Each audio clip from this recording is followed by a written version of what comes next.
Now, Jay, we did a show on out of body experience with some screen shares. I'm going to put a link to that in the notes. But just briefly, to wet people's whistle to get them to go and click on this link. What is going on? Is it in the temporal region? Like what's happening? Yeah. In fact, the stimulation it isn't just the spot you stimulate. It's a network in the brain that you stimulate. And Dirk shows some of the hot spots within that network. Okay. Um, uh, uh, but the temporal parietal junction is the surface access point to tap into that network.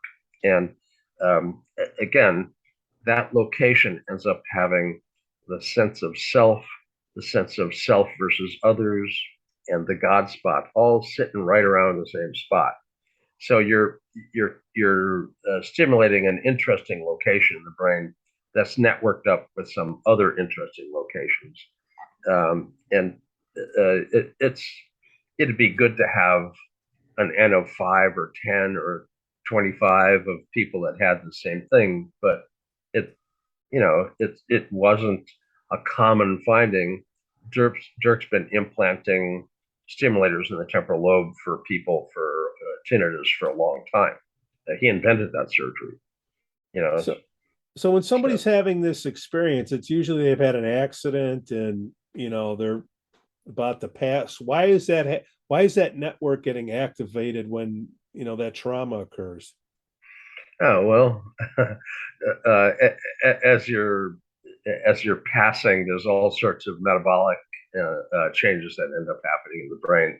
Um, uh, the near death experience is kind of an interesting trip. It, I actually don't even try to avoid it, or I don't get freaked out about it or anything anymore at all. It's kind of like being invited into the carnival ride. It, it's an interesting trip, and after having done it a number of times, it's not like a fearful trip. It's just, Yeah, here we yeah. go again.